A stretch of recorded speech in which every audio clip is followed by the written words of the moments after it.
Hello, and today we're going to meet Fiona Krüger, who is introducing her second collection. The first one, maybe some of you guys remember it. It was with this skull-shaped cases. So not only is it her second collection, but also she comes with a very own movement. Let's find out more right now.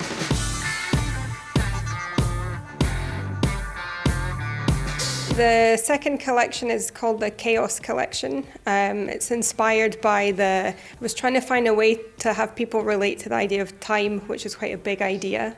And one of the ways that we can relate to it is we instinctively know, like, if you knock over a glass of water, you just understand it's not going to pour itself back in the glass and go back on the table. Although in the laws of quantum physics, it potentially can, but we instinctively know it can't. And so I wanted to take this idea of things going from order towards disorder within a watch. And I love the contrast between this idea of chaos and the idea of a mechanical watch movement, which of course needs order and structure to be able to work. So when I was doing my research, I found different sort of works of art which illustrated this idea of something sort of blowing up, like it was mid-explosion or something quite dynamic. And in parallel, I'd been speaking with Jean-Marc and obviously his two sons for the last 3-4 years. And I was telling them about the project, and there's very few movement manufacturers who, when you talk about blowing up time, go, oh, that sounds interesting.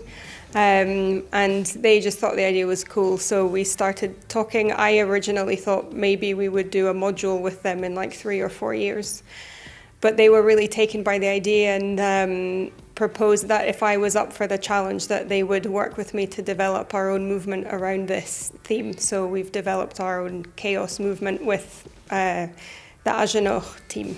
If I'm honest, I can't actually believe that it exists. It's really weird to have something in your brain and then you see a drawing of it, and then the next day you're holding it in your hand. It really doesn't actually feel like it's mine. And I think particularly when you're sort of aware of all the different brands that they've worked for and, you know, the incredible mechanical developments that they've done, you know, it's one thing me having an idea and being excited about it, but it's incredibly humbling when other people, especially at their level, buy into your idea and help you to realize it. So yeah, I'm incredibly proud of working with them, and I love working with especially the two young brothers. I say young, they're older than me, but you know, I feel like it's kind of a new generation in watchmaking somehow, that kind of youthful spirit. And then obviously François and Guy from Agenhor that I worked with really closely. It's been great.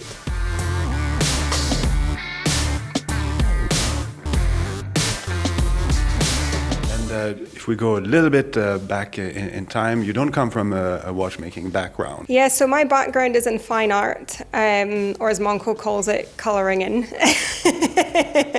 So I did a fine art bachelor's. I did an honours degree specialising in sculpture, and then in Scotland. And then I went to work in South Africa in an art gallery for 3 years. And then I did a master's in luxury design and craftsmanship, product design and craftsmanship for the luxury industry at École.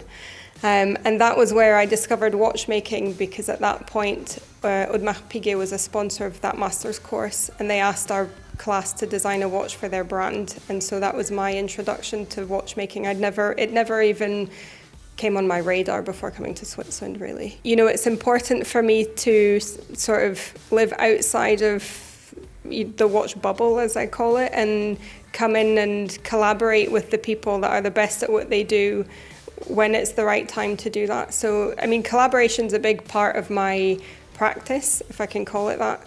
I just think as a designer, you're an expert in nothing, but it's your job to find the right people and then ask them the right questions. And that collaborative thing for me is fascinating, because it's where I get ideas for new pieces from. And, you know, if I'm designing something, the design's only about 70% done before I meet with all the different production partners. And then it's after the meetings with them, I'll adapt my design to fit their way of working or their technical capabilities, or even stuff that they just like to do. You know, I think people forget, even if there's a machine involved in the production process of a part, there's always a person behind it even if it's just checking it at the end. And if you design something that's sort of a hassle for them to make and they don't enjoy it, they're not going to make you a nice product. So it's worth going into the atelier and speaking to the people and finding out what they like, and then that I filter that through in the design to highlight what they're good at doing and they enjoy making the product, and then I think that gives you the best chance of having something special at the end.